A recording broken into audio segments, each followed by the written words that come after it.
Base opened in 1943 with conscientious objectors, 43, 44, 45. They're all conscientious objectors, mostly Quakers and Mennonites from Ohio, Pennsylvania, and New York. They were not paid a salary when they were here. They were jumping out of a Fairchild 71. These guys are back from World War II, mostly World War II veterans, Army Airborne from Europe, Marine Airborne from the Pacific, many of them wounded, came here in 1946 and 7 after they'd recovered from their wounds and became the first smoke jumpers here after the conscientious objectors. These planes right here are Nordine Norsemen for the 7 years. The crew, as you can see here, was building. It started with about 12 jumpers. It was an experimental program at all the bases. Some people insisted there's going to be too many injuries with this job. It's not going to work. The problem is, see,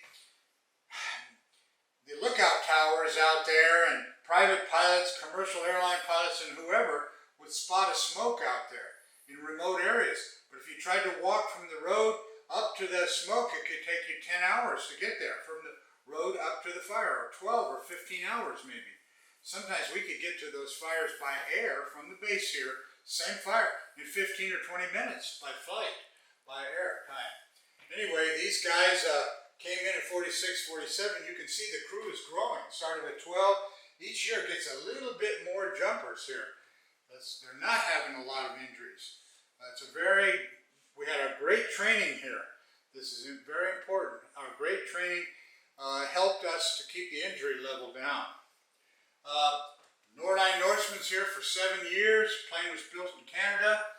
We started getting twin beaches here in 1955. We had twin beaches here for 20 years. Hold 4 or 5 jumpers depending on the load.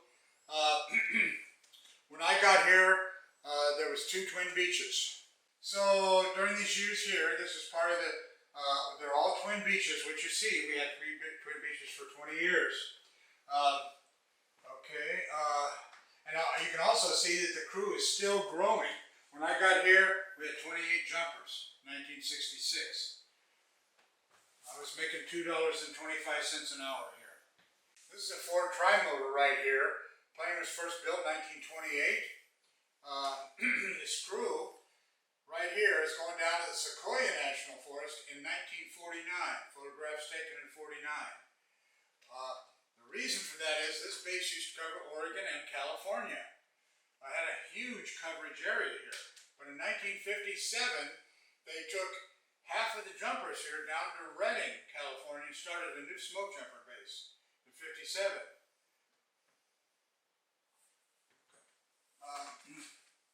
Here, in 74, we started getting turboprop planes. Twin Otters from Canada, Beech 99s. Twin Otter holds 8 to 10 jumpers. The Beech 99 holds 6 jumpers. The 99 was my favorite plane because it gave us the advantage of being able to get to the fire so fast. Our coverage territory expanded with that aircraft right there. You know, when they were covering Oregon and California, back here in the 40s and 50s, they had some very slow aircraft. This was almost twice as fast as some of the older planes like the Nordines and the Beaches. This is a DC-3 right here. It holds 12 jumpers. Plane was first built in 1936. We had DC-3s here for 8 years.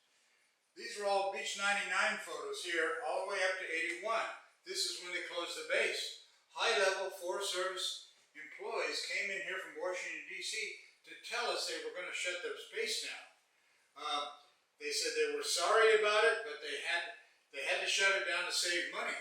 When I started here, I was making $2.25 an hour. That seemed ridiculous that they were going to save money on us. They didn't pay us enough.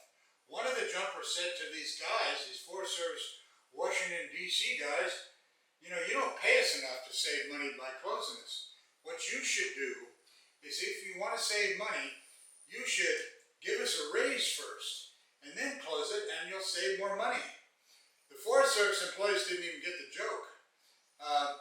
But all they've done since the base shut down is lose fires. Catastrophic, billions of dollars worth of fires. years this base was open. This represents the 434 smoke jumpers who actually jumped here. Starting with the conscientious objectors, World War II, Korea, Vietnam, and all the other jumpers. They're in alphabetical order here. All of them are listed on this, and I'd say now out of the 434 there might be 90 or 100 still alive. Most of the guys have passed away. Some of these guys would be over 100 years old if they were still alive. The guys from World War II, their famous battles were the Battle of Market Garden and the Battle of the Bulge. And a lot of guys were wounded at those things. A lot of smoke jumpers were there wounded and came back to and recovered here and became smoke jumpers. But also, those are the Army Airborne guys. The Marine Airborne guys were in the Pacific mostly, Guadalcanal, Iwo Jima. They had their own unbelievable stories in both places. This is Stuart Russo right here. He was a smoke jumper in 1953. I believe he's about 19 years old here. After being a smoke jumper, he became an Air Force pilot, test pilot, and eventually he was command pilot of Apollo 14. That's Stuart Russo, Alan Shepard, Edgar Mitchell. The flight to the moon was 1971.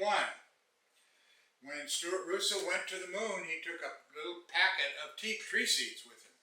He was going to take the seeds up to the moon, bring them back here, and plant them here. I know of about 6 or 7 of these trees. They were mostly Doug fir, and he was calling them moon trees. The seed has been on the moon. He wanted to create something lasting from this. He's world famous here. That's 1971. In 1972, he came back to the base here. He hadn't been here since 1953. He brought his wife and 4 children. It was so much fun to have him here. He was gracious. He was just a great, it felt like we had known him for years. It was so comfortable being around him. He was so relaxed. He came out here on the road. We took him through the base, whole bunch of us, and he came out and he said, I'm very nostalgic about this place. It seemed like he really missed being here. He hadn't been here since 1953, since he was a rookie here. He said, I'm so happy to be here. It makes me feel good. I really miss this place. Do you think I could walk around the base again? Now he's asking us for permission to walk around the base, and then we just started laughing. Stuart, you can walk around the base 100 times here, and you don't have to ask us anything, And he's an extremely famous guy, And so he also said some really, really nice things about the base. He was gracious to us, and he was a real gentleman and fun to be around, and we enjoyed having him here and his family so much. This is a letter from his son right here. His son was a full bird colonel in Afghanistan right here. After he passed away, we invited his sons here. See, the sons are right here, but they're grown up, and now the son is a full bird Marine colonel. He said, I can't come here. I can't come to the base, but he wrote us this nice letter, and we put it up on the wall. It was about his dad and how his dad felt about this place. And he said that their home, their family's from Texas, and they have a home there still. And when his dad would have guests in the house, he had different rooms in the house to celebrate his career. Like he had an Air Force room, and he had an astronaut room, and he had a smoke jumper room. But he said he would always show the smoke jumper room last, and it says here in this letter that the smoke jumping was the most his favorite part of his whole life as far as his career.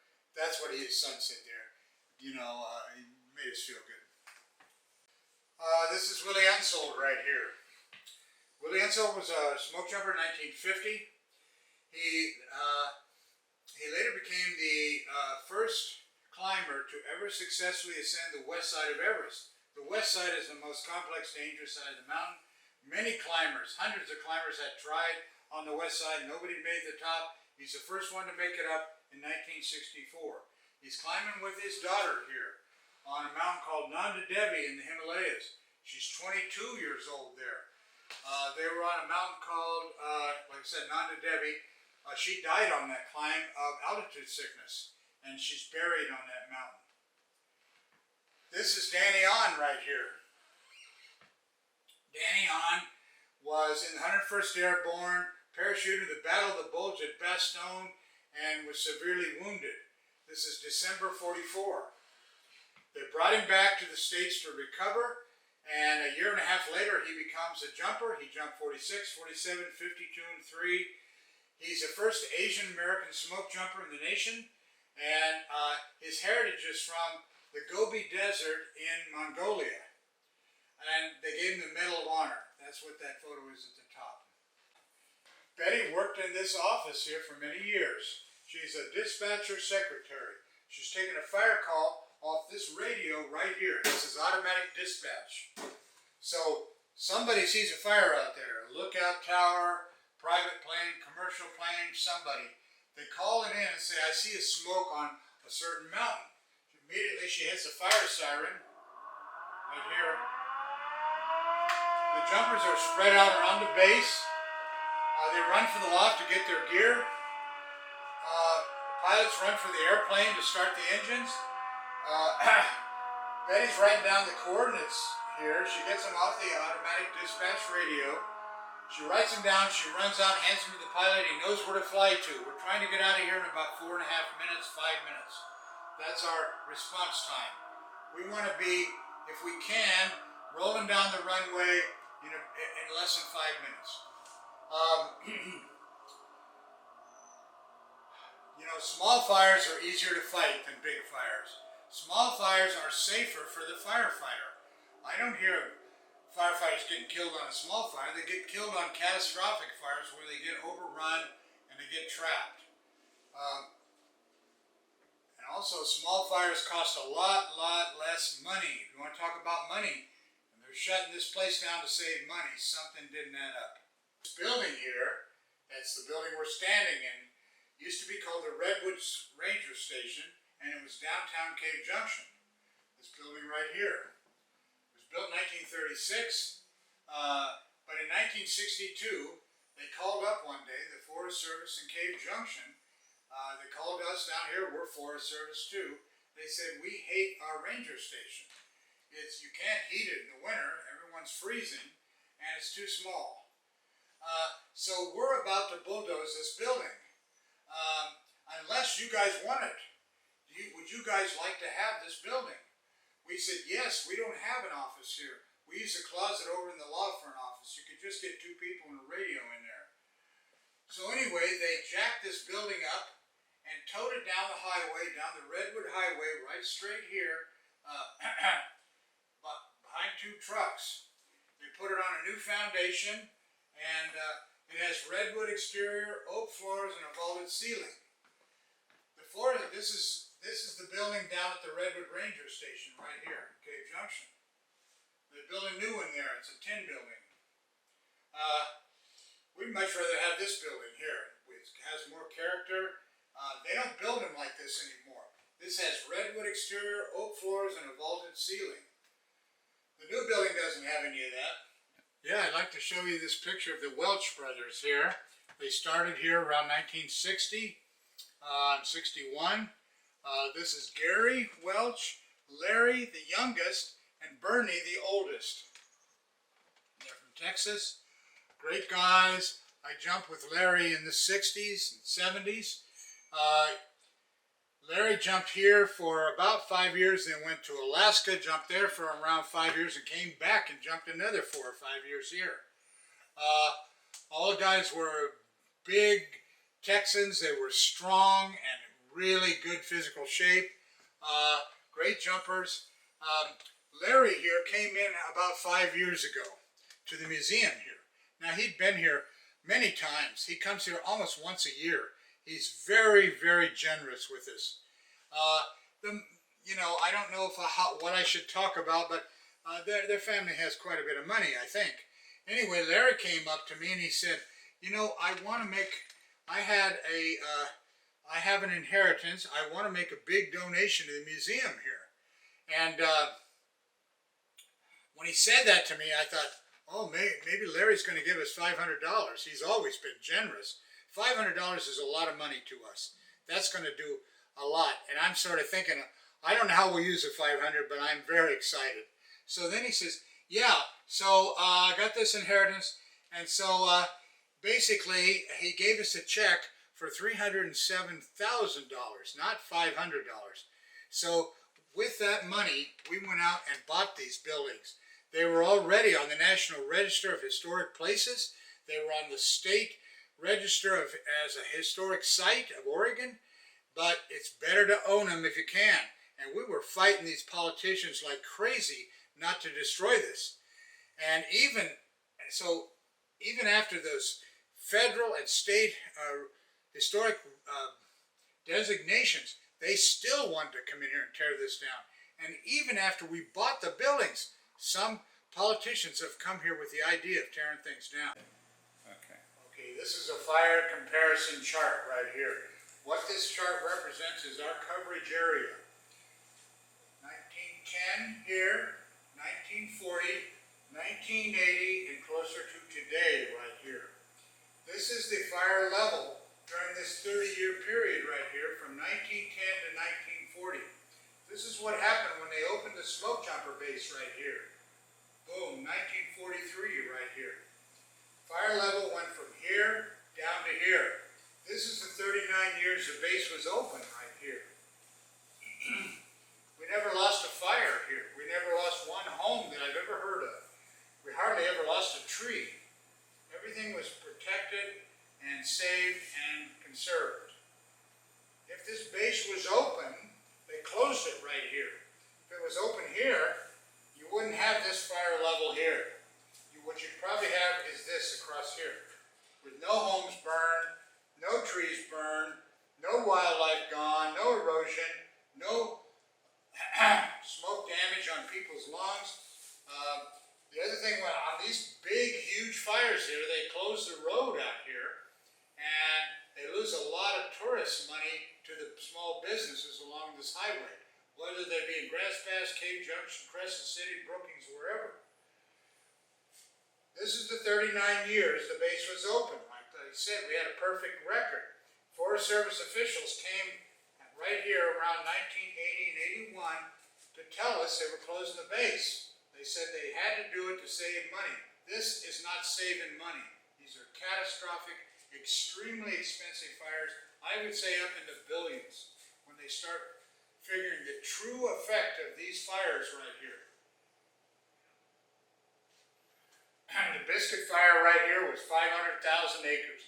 You could see it on the mountain from here, this window right here where I'm standing. That's about $480 million for suppression for that fire. That doesn't count all the other connecting costs that go with it. The Chetco Bar Fire, they took a photo of that from an aircraft in 2017. It was just a small fire. It's a classic smoke jumper fire right there. Probably smaller than this room. No smoke jumpers here. It went to 192,000 acres. The next year, the Klondike Fire, 185,000.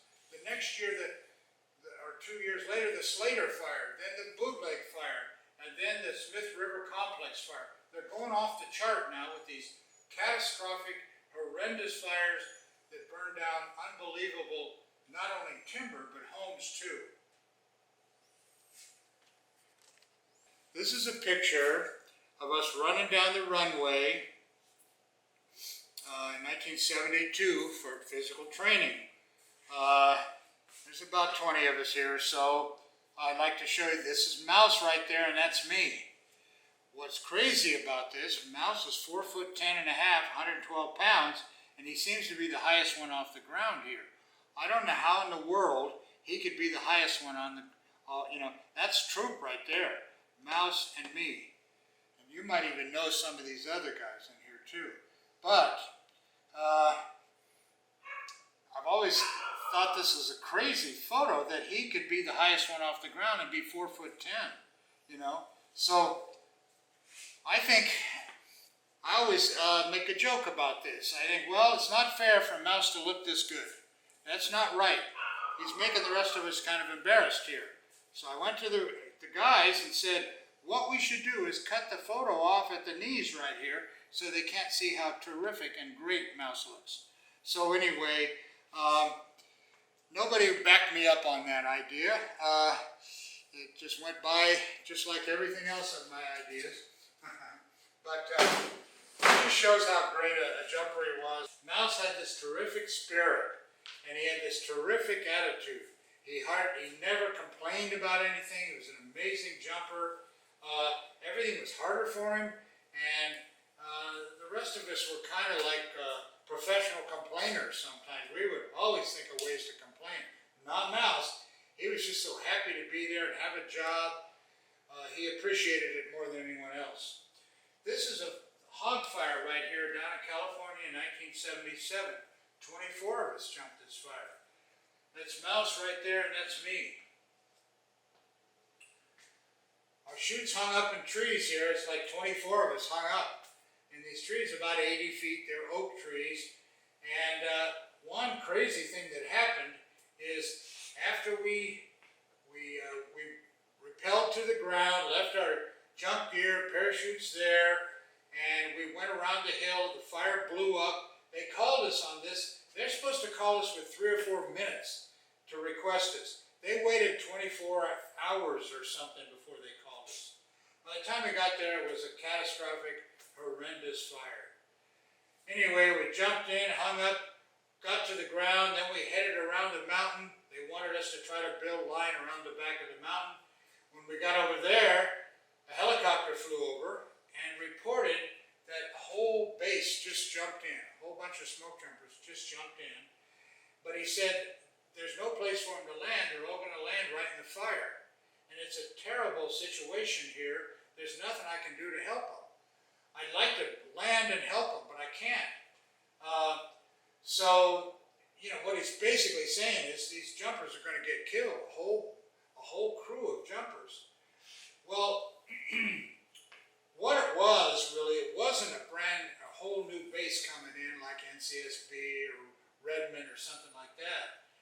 What it was there was so much uplift from the fire and thermals. The chutes actually were lifted out of the trees by the fire and started flying again. That's what it was. It's the only time I've ever heard of that happening. But these chutes are flying up there. That's what the helicopter pilots saw.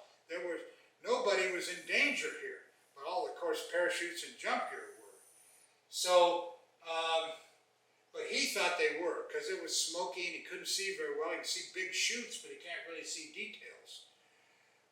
When we came around, we heard on the radio that a whole crew of jumpers just jumped in and they're all basically going to die out there.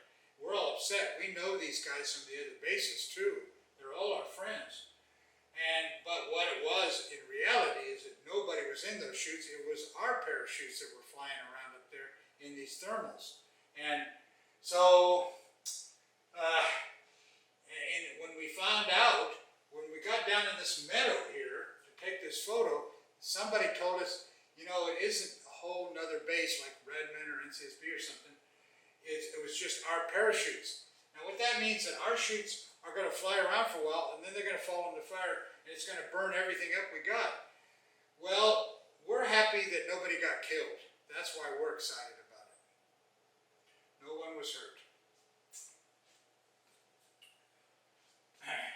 Here's another picture of Mouse right here, standing next to these guys. He was such a great jumper, unbelievably great attitude, such a wonderful person. These are aviation photos down at this end. We had 8 aircraft here over the years, starting with the Fairchild, then the Nordine, the Twin Beaches, the Ford Tri-Motor, the DC-3 Beech 99, and the Twin Otters. So down here, this is a training plaque right here. What this is right here, we're training to jump into ponds and lakes. Whenever there's a pond or lake, we're going to take the jump. It's about the easiest jump you can make.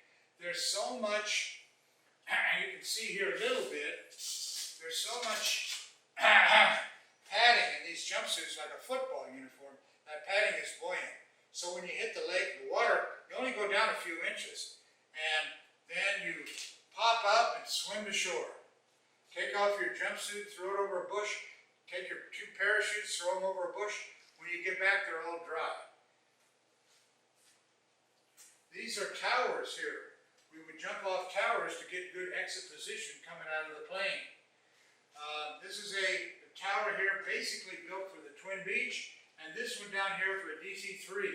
Those 2 towers are still up down here. They're part of the historic museum here. These are World War II veterans right here. Back from the Battle of the Bulge, Market Garden, Iwo Jima. They came in here and came back to the base in around 1946 and 47. They started building the loft here. What this represents right here is there were 3 reasons to have smoke jumpers here, and a lot of other places too. First of all, lightning caused remote fires. Another reason is of the incendiary balloon bombs. Now, they were launched from Japan, east side of Honshu Island. They're about 80 feet long, filled with hydrogen, 3 incendiary bombs on the bottom designed to start fires, and an onboard altimeter. The Japanese figured out jet stream. They figured if you could launch a balloon above 30,000 feet, it would catch the jet stream and go east to North America. They would fly over to mostly around western United States, Canada, and eventually they're going to descend down. Often they would detonate on impact, these bombs right here, and start fires. That's what they were made for. There's no humans are riding on these balloons. It's totally, they launched from Japan and they would crash land in the west here to start fires. By April of 1945, they already had over 1,000 balloon landings here. So our government was extremely concerned about this. They said, well, it's April. It's still raining and snowing from the mountains. There's already 1,000 confirmed landings. What happens in July and August when it's over 100 degrees and so dry? No snow, no rain.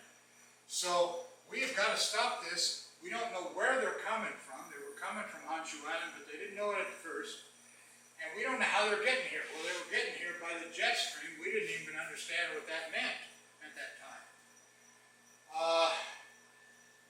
One idea that somebody had, they said, you know what I think we should do is we should take, this had a sandbag ballast here right next to the right next to the bombs. And what we should do, we should take the sand from the ballast from crash balloon landings and send it back east to the USGS and let them analyze the minerals in the sand and see if they could figure out where the sand came from. I never quite understood how the lab techs could look at the minerals in the sand and figure out where the sand came from, but that was the whole idea. The lab techs came out after about a week, this is around the end of April 1945, and said, we think that sand comes from the east side of Honshu Island, Japan. So with that, the U.S. government got together and they dispatched some B-29 bombers off the Marianas Islands in the Pacific to fly up the east side of Honshu Island. When they did that, they saw balloons flying right after they passed the southern tip of Honshu going up the east side. And when they looked down on the ground, they thought what they saw was launch platforms for launching balloons and balloon factories. So as they were going along, they started bombing the launch platforms and balloon factories. And after about a week of bombing, they destroyed the balloons completely. This is around, mid-May, somewhere in that region there, 1945. After the war, we went to the Japanese. Now that's August, end of August 1945 or so. We went to the Japanese and said, we found over 1,000 confirmed landings here. Is that about how many you launched? And anyway, the Japanese said, no, we launched 9,300 balloons, not just over 1,000. So this thing was a crazy and scary and dangerous than they even thought at the time. And luckily, that research in the lab told them where the origin of the balloon was. I'm still surprised they were able to do that in April of '45 or whatever. This is this plane here. What this is about is the Japanese pulled up in an I-25 submarine outside of Brookings, Oregon. They were about 10 miles out. They surfaced. This plane's on the deck of the submarine in a watertight hangar. They opened up the hangar and launched this plane off the deck of the submarine. It flies over here about 17 miles from the runway right here and drops 2 firebombs. This is almost 2.5 years before the balloon started. This is around September 1942. After dropping the firebombs, starting 2 fires, the plane circled around and flew back towards the sub, landed on the pontoons near the submarine, ferried up to the sub. They took a crane, lifted it on deck, closed the watertight hangar, and the submarine dove and was gone. This shook up our government tremendously. Actually, the balloons were a lot more dangerous, but this is September '42. 5 months after that, they opened a Smokejumper base here because of this incident. A lot of people think they opened a base here because of the propensity or whatever of so many lightning-caused fires. This is a veteran chart right here. World War II, Korea, Vietnam. We had about 160 veterans here. Starting with the World War II veterans, these guys were in the war basically when the conscientious objectors were here as smoke jumpers. We had a ton of guys here that went to Vietnam. I remember hearing some of the stories about the World War II, and it just seems like, wow, the older the war is, the worse things were to me. There were certain benefits we had in Vietnam that they didn't have in World War II, that's for sure. Medevac ships, all kinds of things. And, you know, when we went to Vietnam, they said, you're only going to be there 12 months. Well, they couldn't say that to the World War II guys because they didn't know when the war was going to end. And that's the only way they can go home. So, these guys had an extremely difficult situation as far as I could see. Bob right here, he was in the Battle of the Bulge, and he came here after the jump base closed. After the jump base opened, after he got out of the military. He came here in 1947, and he was 21 years old here. We have other pictures over here of him when he's still here, still working on the base as a volunteer, and he's in his late 80s. He just died a few years ago, around 90 years old. This is a copy of a check. We talked about Larry Welch before. This is the check right here. That's Larry's name right here. I jumped with him in the 60s. He's the one that brought in and said, about 5 years ago, I want to make a big donation to the museum. I've got some inherited money. I'd like to help out. And he's the one that brought us in $307,000. We took that and bought all the buildings here for $281,000. That's what it cost us. This is the conscientious objector plaque right here. These guys are Quakers and Mennonites, mostly from Ohio, Pennsylvania, New York. They were here during World War II. They were not paid a salary when they were here. They basically got room and board. They lived in tents down here. We didn't have any buildings when the conscientious objector. This is even before we had the loft here. At that point, they used an old warehouse down at the ranger station at Cave Junction. Was sort of a makeshift loft until they were able to build this loft starting in 1947. This is a picture of Bob right here that I showed you over here. He was 21. Here he's about 87 or so. He's working on the loft. We're trying to, you know, the county got these buildings for free, but they couldn't take care of them. They couldn't maintain them. When we got here, we made it out of the courthouse, and they said we weren't allowed to come back to the courthouse anymore. We came out here right away, and we put 8 8 roofs on 9 buildings. We replaced the siding and the windows and the plumbing and just about everything else in these buildings.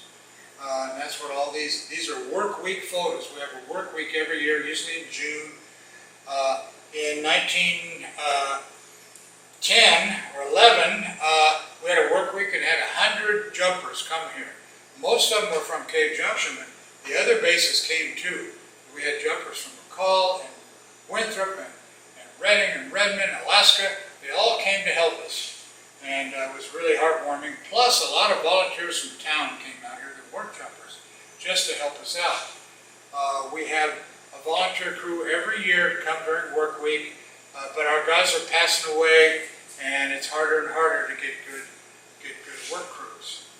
This is a variety of books right here. These are mostly smoke jumper or firefighting kind of books. There's a, you know, if you come to the museum here, you can have a choice to look through all these books. There's some famous books here. Here's Stuart Roos's book here. There's many wonderful firefighting and smoke jumper books here. These are fires, photos up above the windows here. A lady came in here about 4 years ago. She said, I'm a historian at the college and I'd like to help you guys. I like your museum. She said, I see that you have a large collection of original photos. And I said, yes, we do. She said, how many original photos in your collection? I said, we have over 10,000 photos. And she said, well, I don't need that many. But I gave her 1,000 photos on a hard drive.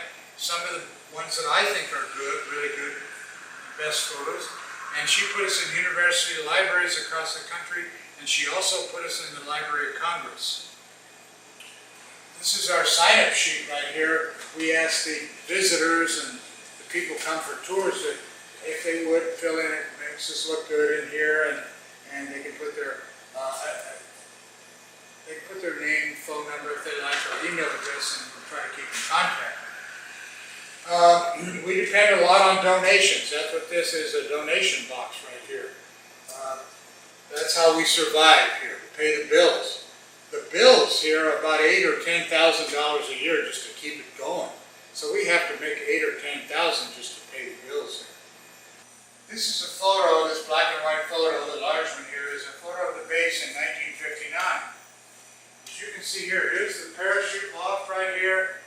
That's this right there, that building, that's the one we're standing in here, donated to us by President Eisenhower. He also donated the barracks and the bathhouse there, and one of the residents. He was wonderful and generous with us. He came in here, he actually knew some of these smoke jumpers from the Battle of the Bulge and Battle of Market Garden. We had a dirt runway here in 1959. This is the Twin Beach right here. We had one plane in 59, and it represents, when you see it, there's a mill across the street, and this is the road coming in right here. That's the road coming into the base right there. That's a training area down at this end. We have 9 smoke jumper buildings here. It's been very, very difficult to save them. I think I mentioned before, when we got in here, we had to replace 8 roofs on 9 buildings because the roofs were leaking so bad. We'd walk into these buildings and there was pools of water on the floor. And you know, the county didn't have the means to fix the roof, money, time, anything, no maintenance, you know. So that's the first thing we had to do, and we replaced the siding and the windows and the plumbing and everything else too. Behind me is the mess hall right here. This was basically donated directly by President Dwight Eisenhower. When it came to the Smokejumper Bases, this building was a tent here. Barracks down there was a tent. The bathhouse was a tent. There was a residence down there. They didn't, before the residence was built. The office wasn't here because it didn't get here until 1962. Eisenhower came in 53 or 4. And the only building here was the loft, our smoke jumper loft that you've already seen. But Dwight Eisenhower knew some of these, they were World War II vets here that were airborne in Europe, and he knew them because he had run into them at the Battle of Market Garden or the Battle of the Bulge. And when he came here, he was surprised to see some of the guys here because he actually knew them. And he remembered them. And the guys said here, like our base manager said, I bet you he's going to come here, President Eisenhower, but he won't remember me. Eisenhower walked in and looked at our base manager and says, I know you. You were at Battle of Market Garden. I saw you in the hospital because he had such a terrible wound. This is the Siskiyou Smokejumper Base. We're in the parachute loft here. This base was opened in 1943. There were 4 original bases in the nation: Missoula, Montana, McCall, Idaho, Winthrop, Washington, and Cave Junction, Oregon. The first 3 years, 43, 44, 45, during World War II, they had conscientious objectors here. They were mostly from Ohio, Pennsylvania, and New York. These guys were not paid a salary when they were here. They got basically room and board. Conscientious objectors are non-combative, and they were actually had joined the civilian public service in the United States to do their sort of duty. They were put on national parks and cleaning up roadways, all kinds of different maintenance kind of things across the state. But the Forest Service was trying this smoke jumper program, so they needed about 60 smoke jumpers or so. Apparently, they went to the civilian public service and asked the conscientious objectors if they could get some volunteers. They got about 60 or 65 volunteers, enough to man the first 4 smoke jumper bases. After 1945, the World War II vets came back, Army Airborne from Europe, Marine Airborne from the Pacific. Most of these guys were wounded and came here to the Siskiyou Smokejumper Base in 46 and 47. The base was open for 39 years. We never lost one fire here. What we're doing is we're initial attacking. We're parachuting into remote areas on lightning-caused remote fires, lightning-caused forest fires. We never lost one fire in the rural areas. After they closed the base in 1981, they've lost unbelievable fires here, extremely, extremely expensive. The reason they said they had to close this base in 81, they said they had to save money. Well, these catastrophic fires are incredibly expensive. I think they've spent in the billions of dollars just in our coverage area here. They burned over 1,000 homes here in the rural areas. So, anyway, they closed it in 1981. The people in town were upset about it. They said, well, you're taking away the initial attack firefighters. So, the Forest Service, to try to squelch the criticism for closing this, gave this entire airport here, including the runway, the 5,000-foot paved runway. There wouldn't be a 5,000-foot paved runway here if it wasn't for the Smokejumper Base. And all these Smokejumper buildings were all given to the county, but the county didn't have the money and time, maintenance, everything to be able to support these older buildings. We've got buildings here that are a lot of them between 80 and 89 years old. So the buildings were in disrepair, and the county couldn't afford it. So in 2004, Josephine County decided they were going to bring in a DH in 28 days and bulldoze every smoke jumper building here, starting with our parachute loft. Well, our parachute loft is by far the most important building here. So anyway, there was 150 of us still alive by 2004 that were smoke jumpers here. And we started to protest these politicians not to destroy these buildings here. We went into the courthouse to talk to the politicians. We started going in twice a week. We got more and more jumpers to come with us as we went in first with 5 or 10 jumpers, and then we had 15 or 20. We kept building and building. We had World War II vets that were smoke jumpers. Korean and Vietnam veterans who were all smoke jumpers went with us. And we were extremely persevering and extremely consistent about it. They thought we were going to quit after a month or two. I know they did. They'd whisper to each other. They thought, well, let's let them come in for a couple months, then they'll get tired and they'll go home. Well, that's not what happened. 6 years later, we were still protesting them going in there consistently twice a week. We just about drove them crazy. In 2010, that's 6 years after 2004, of course, we walked in one day and we looked at the politicians, and they were looking at us, and I could tell they were not happy to see us. They were never happy to see us. And they said, so you guys want to maintain those buildings and keep the buildings. You're going to do it with your own money, make it a museum. We said, yes, that's why we have been coming in here. So the commissioner says, all right, you got to promise us one thing. You'll never come in this courthouse again. Well, we don't want to be in the courthouse in the first place. But right after that, we signed a lease and came out here and started working on the buildings. Of the 9 buildings, 8 of the roofs were leaking. We had to get donations to help us get materials. Of course, we did the labor on everything. All the siding and the roofs and the windows and the plumbing, everything. We had to redo it because the buildings are old and they didn't have the money to maintain these. The buildings, at the end of 1981, the buildings were in great shape. You had all the jumpers here working on them, but not in 2004 or 2010 for sure. So we asked for donations. We got more than we asked for. People were sending in money to try to help us to support the idea. Right now, if you'd like to help us, you can send us donations, and I'll give you my phone number. My phone number is 541-441-4804. You can send us a check and help us out. It was great. You can come here if you'd like. We have tours 7 days a week here. We started out, we were open for about 8 months a year. Now we're open 12 months a year. Last Christmas, somebody called me up on Christmas Eve and wanted a tour. I came down here and gave them a tour. We'll do tours 7 days a week, almost 365 days a year. We love this place. It means a lot to us.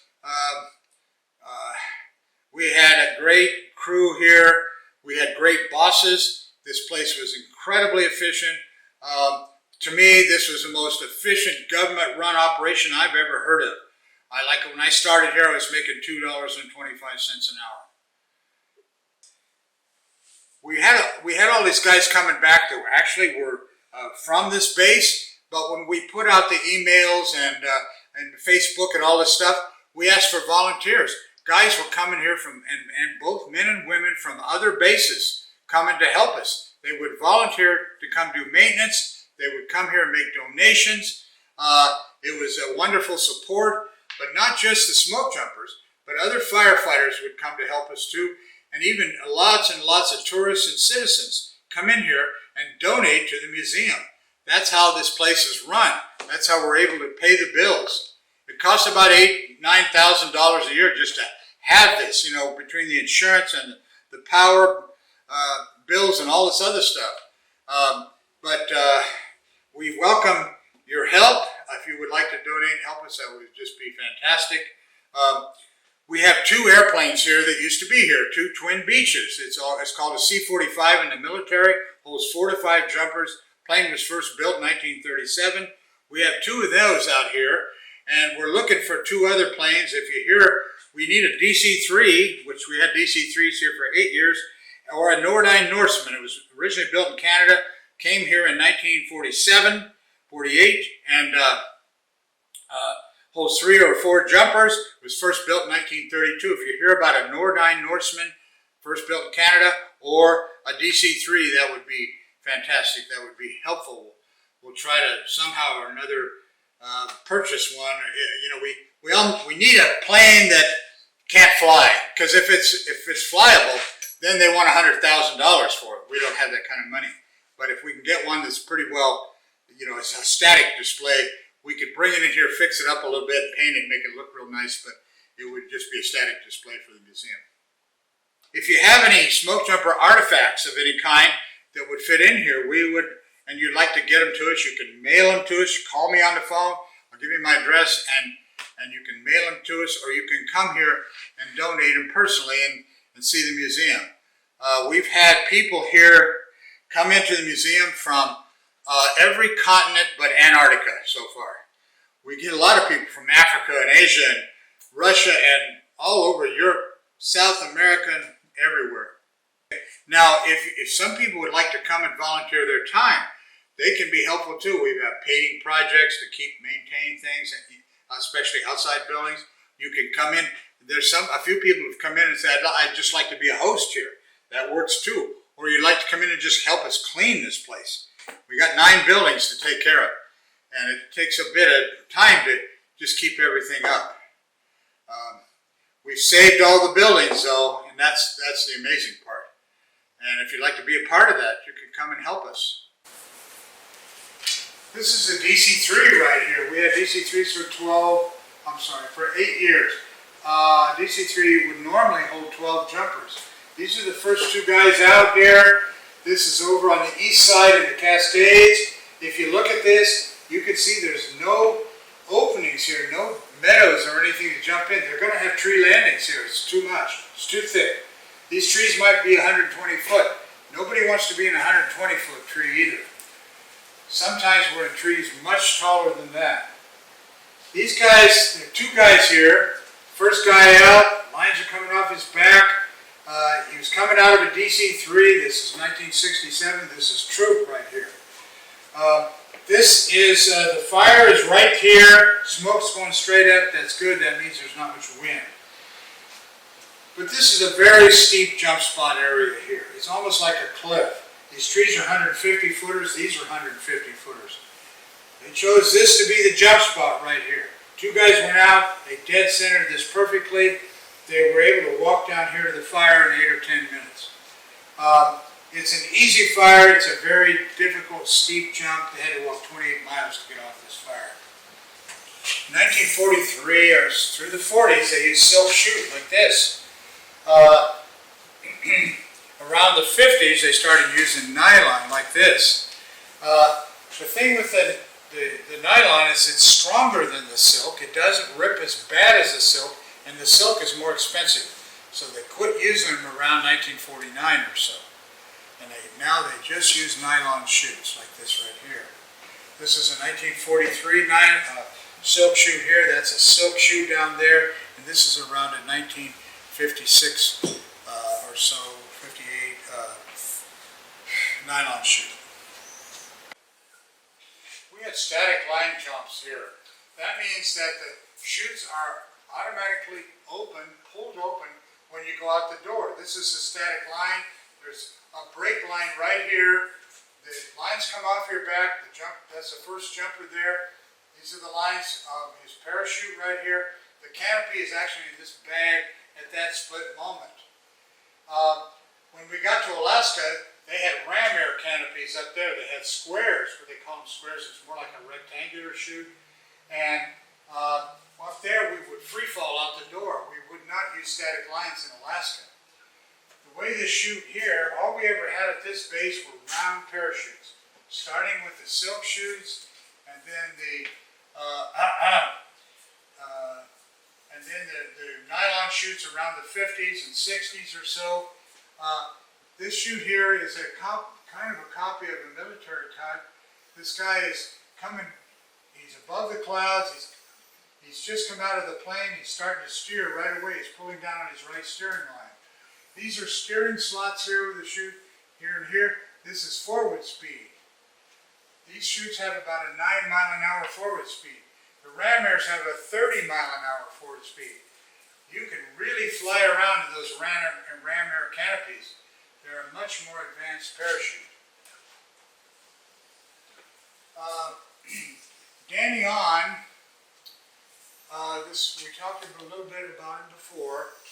He is the first Asian American smoke jumper. His heritage is from the Gobi Desert in Mongolia. Danny was seriously wounded at the Battle of the Bulge, December 44 at Bastogne. They brought him back here to recover. A year and a half later, in 1946, he starts being a jumper. He jumped 46, 47, 52, and 3. Anyways, great guy. Everybody really liked him. They were out here one day in see this airport here, where the Smokejumper Base is, and the runways, is kind of built on a rock pile. It's called an alluvial fan geologically.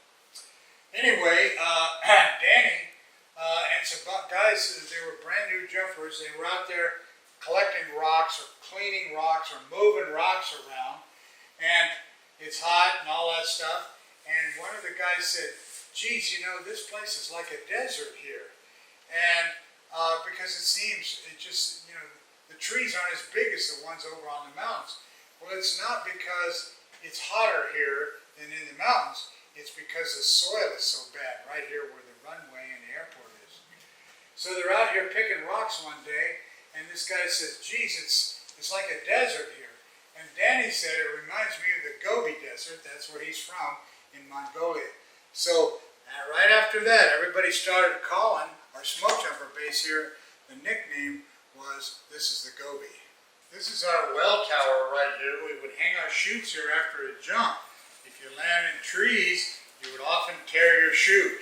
If you tear it, you got to come down here and inspect all the chutes. You do these panels in here, these sections, one at a time. Go like this. You can see the tears easily. Or if they're just dirty or stained or something, you might have to wash them first before you rig them back up. If you land in trees, though, you will often tear the chute. What happens is you come down here, go through every section like this. There's 32 in this parachute here. If they're in good shape, we can take them right up there and put them on the tables. If they're torn, we take them into the advanced sewing room and sew them up first, and then put them on the tables and rig them up.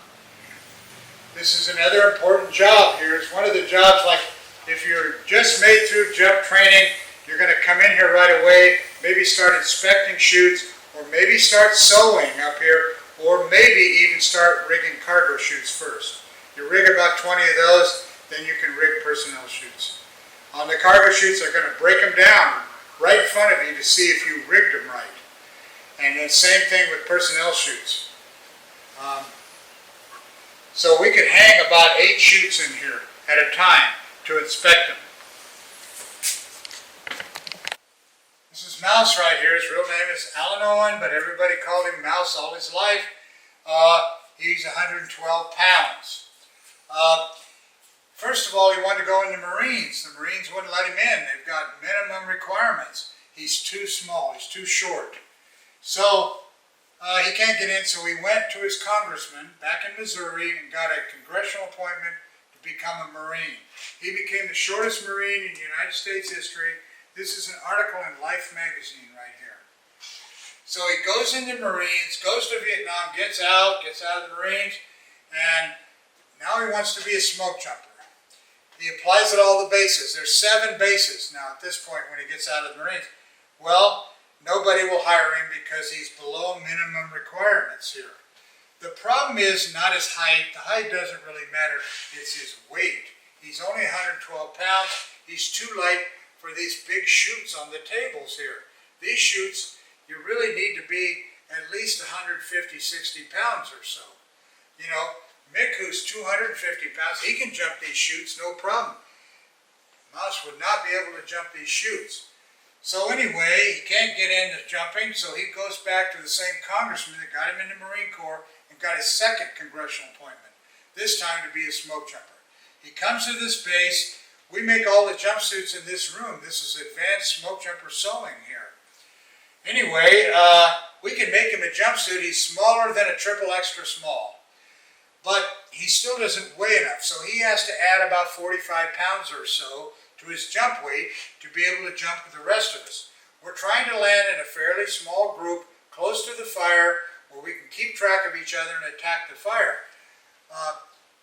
If he didn't add that extra weight, he might drift away from us. He could be miles away from us in those winds out there. Sometimes there are strong winds. But when he adds the 45 pounds, he can jump with the rest of us. Every jump he makes, he has to add that weight to be able to get to the ground. He's under a lot of disadvantages here. For example, just packing out. You've got to pack out. You've got to take everything out with you. You can't leave anything in there. So the packs are very heavy sometimes. Here, Mouse weighed 112 pounds. He had to walk 22 miles to get off this fire. The pack weighed 160 pounds right there. You'll see that he's bent forward like this. He has to bend forward when he walks. He has to bend forward when he stops. If he doesn't, he's going to go over backwards. The pack weighs a lot more than he does. But he's strong, he's smart, he's talented. He's got a better attitude than the rest of us here. And he's a terrific smoke jumper. He never complained. The rest of us were always complaining. This is Mouse's Marine Corps uniform right here. This is Mouse rigging a chute on this table right here. Mouse became an advocate for anybody in the service, the Forest Service, the Bureau of Land Management, the Oregon State Fire, or any of these other agencies, because he had fought so many bureaucratic rules to try to get where he could accomplish things in his life. And he became an expert on giving advice to people to how to be able to get respect in their job, how they were able to get treated well. And men and women both were calling him all over the United States to try to get advice from him on how to deal with the government agencies that were very strict and sometimes wouldn't budge. This is Mick Swift right here. As far as I'm concerned, he's the best smoke jumper I've ever seen. This guy, I jumped with him for 10 years. He's an amazing jumper. He's about 250 pounds here. He's up 160 feet. He was trying to get over here in a clearing, and he was coming down this way, but the wind blowing back this way. He got stuck in these branches right here. Takes out his let-down rope. These were 250 feet long here at the Gobi, at the Smokejumper Base here. And they're chained so they don't get tangled. He takes out one end, ties it onto the tree, slides down the rope, and goes to the fire. His jump partner landed closer over here and did not land in the tree. Anyway, they attacked the fire. It was an easy fire. They had it out in a couple of hours. But you can never leave a chute in a tree here. So he's going to have to climb this tree to get the parachute out. He's got tree spurs on here. He's got a climbing rope like this right here and a small saw. That's how he gets it out. It is a really hard job to get this thing out of the tree. There's 32 lines. You can't cut any of the lines here. You cut the lines, it destroys the chute. Anyway, when he was about ready to climb, he said to his jump partner, "Please don't take any photos of me in the tree. I don't want to ever see me in this tree again, and I don't want anybody else to ever see me in this tree either." So, anyway, his jump partner says, "You bet, you can count on me." Mick climbs the tree and he takes his photo anyway. Like I said, he's up 160 feet here. He's not happy to have his photo taken. Nobody ever wants to be in a tree. Trees are more risk, and they're obviously a lot more work trying to get your chute out. It took him 5 hours to get the chute out of there, and the rest of us figured, since this guy is so talented as a smoke jumper, it might take the rest of us twice as long to get the chute out. Mick always hated this photo. It used to be in the office, 8 by 10 inch.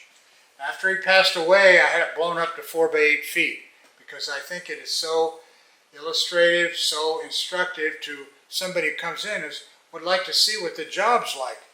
It's real. You can just imagine how hard it is to get this thing out of the tree. Like I said, he always hated the photo. He's never seen the photo blown up to 4 by 8 feet here. If he saw this photo, he'd probably kill me. This is a long-arm singer right here. We actually have 2 of these. They're great for cargo, maybe 30, 40 other sewing projects. You know, I never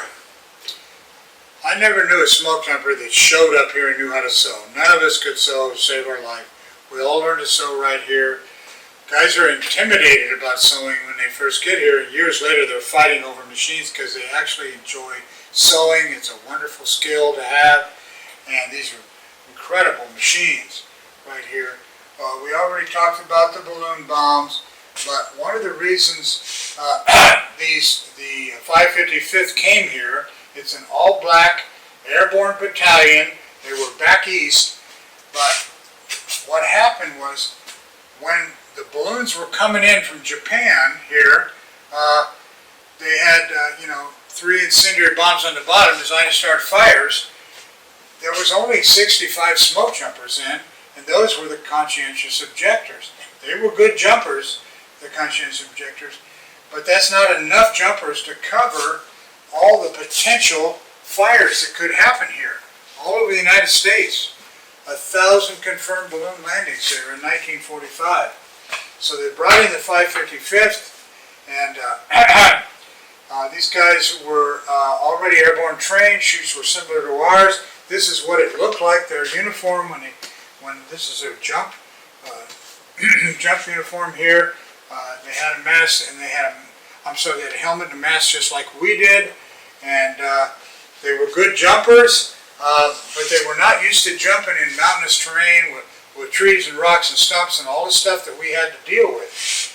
They were used to jumping in fields and meadows back east, so they brought the whole battalion to the 4 original bases to teach them how to be smoke jumpers. After they spent about 4 weeks or so here, they opened a new base. One base was in Pendleton, Oregon. The other one was in Chico, California. Put half in Pendleton, half in Chico to try to cover the fires that might be started by these balloon bombs. Anyway, they got here at the end of May, but this was wiped out at the end of May. When they trained these guys, they didn't know they were going to be able to stop this. And that's what so I don't know if they actually jumped a fire started by a balloon bomb or not, because it was about right at the same time. But they did stay here all summer long in 1945 and jump lightning-caused fires. This is a repair table right here. We inspected the chutes down in the well. They're torn, probably because it landed in the tree. With this, you stretch it out.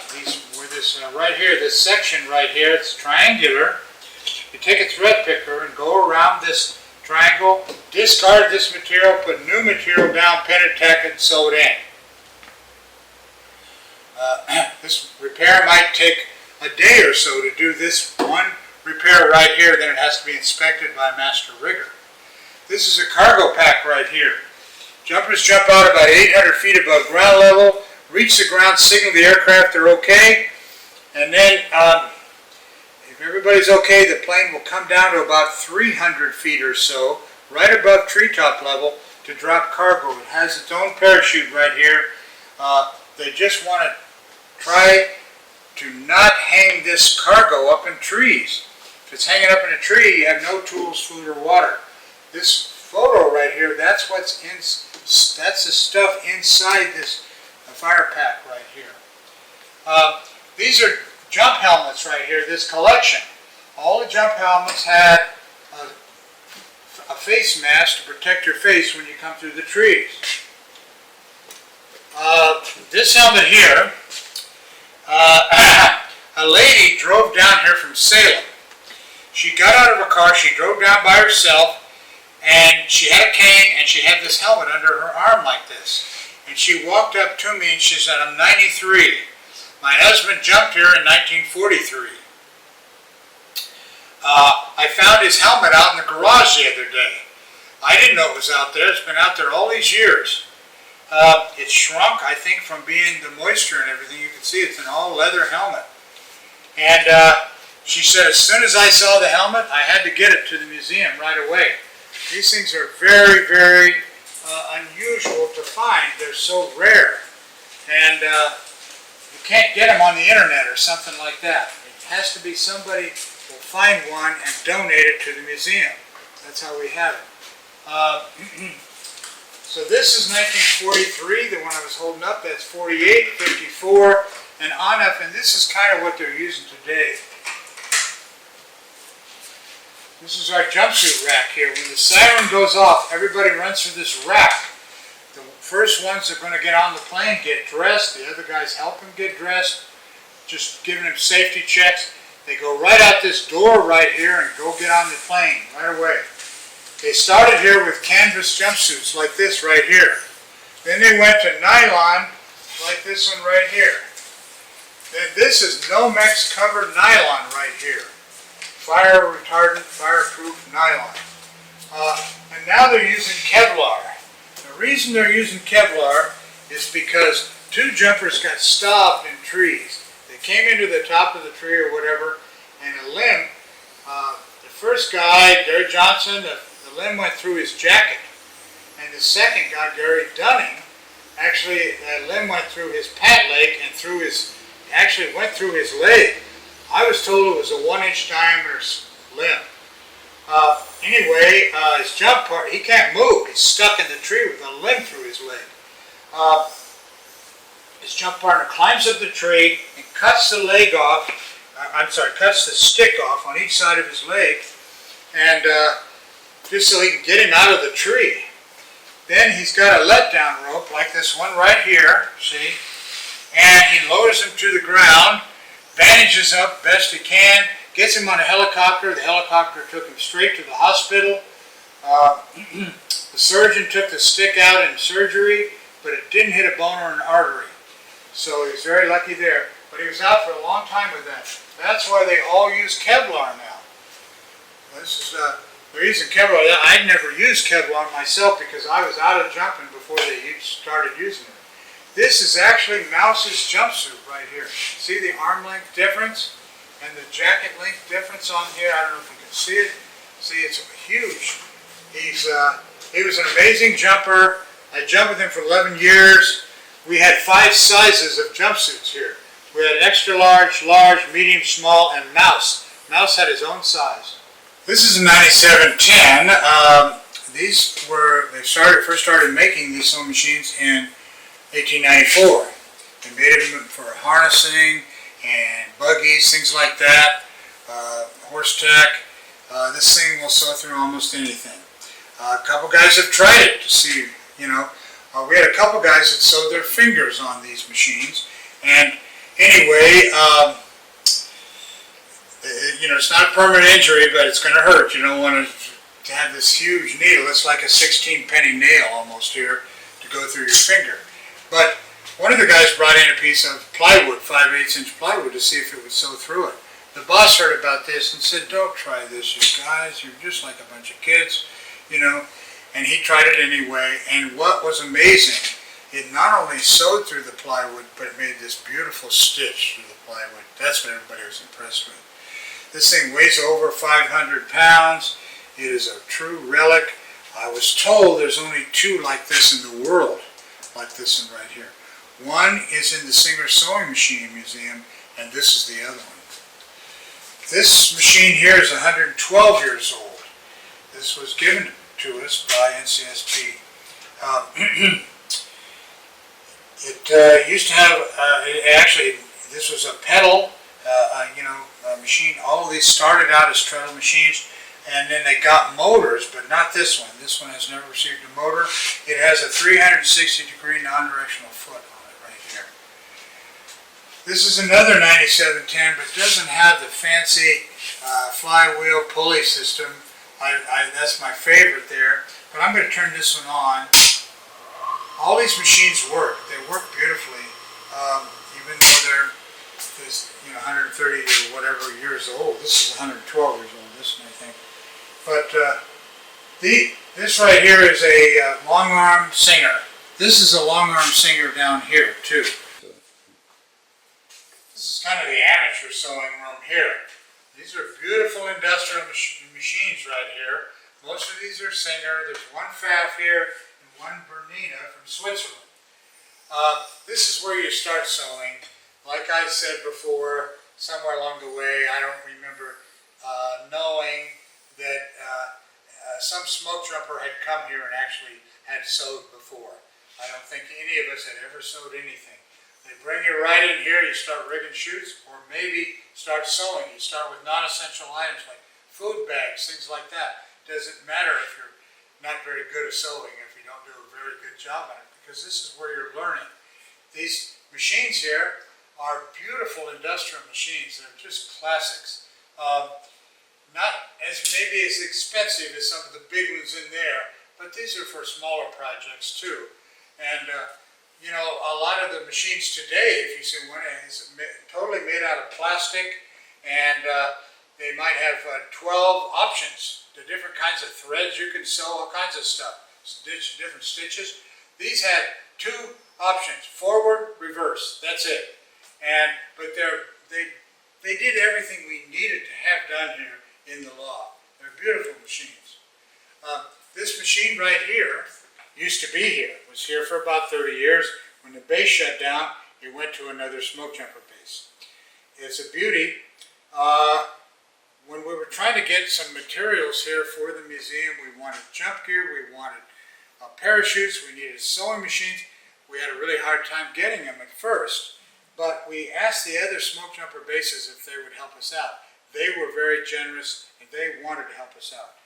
A guy called up from another Smokejumper base one morning and said, "You know what, we have one of your old machines, and it's a beauty. We never even have to adjust it. And I'm going to bring it to you tomorrow." This guy says, "I'm 22 years old. He's got this strapped in the back of his pickup truck. He gets halfway down here and almost gets in a wreck. And to avoid hitting a car, he went off the shoulder of the road and down a hill. When he did that, the strap that was holding the machine broke and it flipped out of the truck." So he calls me on his phone. He says, "You won't believe this, but I almost got in this wreck. I'm halfway down to your base. I want to bring this machine to you. But, you know, it's a beautiful machine, but, you know, when I was coming to try to get away from him so I didn't hit the car, I went off the shoulder down a hill. The strap that was holding it broke. The machine flipped out of the truck. It's laying here in the dirt and it's ruined. I don't want you to see it. I'm so embarrassed. I'm going to take it back." And I said, "Well, why don't you bring it down here? Maybe we can use it for parts." And he said, "Okay." So he brings it in here. The table's broken in 3 pieces. The legs were badly bent. And he's embarrassed and apologizing to me about this whole thing. And he apologized for about 10 minutes.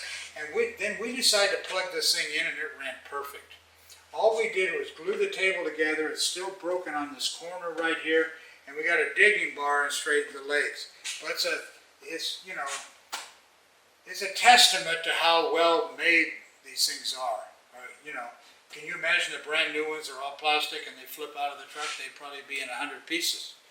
This one that was amazing. I thought that it still worked as well. When he sat down, he said, "Gosh, this thing still works." He sat down and sewed with it. That was the real kicker. He said, "Look, you can still sew with this." 2 twin beaches right here. The silver one was built in 1942, the white one in 1946. Twin Beaches first were manufactured in 1937. The plane holds 4 or possibly 5 jumpers in some circumstances. We had Twin Beaches here for 20 years. So they call them Twin Beaches, Beach 18s, and C-45s in the military. It's a wonderful plane. It doesn't have a lot of luxury to it. You know, it doesn't have good airflow inside. If it's 100 degrees out here, it's like an oven in there, really, in your jumpsuits. But we had them here for 20 years. They're great planes. Later on, they elongated the fuselage in some of them and put turbine engines on it and tricycle landing gear. They're called Volpar. The silver plane used to be here, built first in 1942, but it was a jump plane.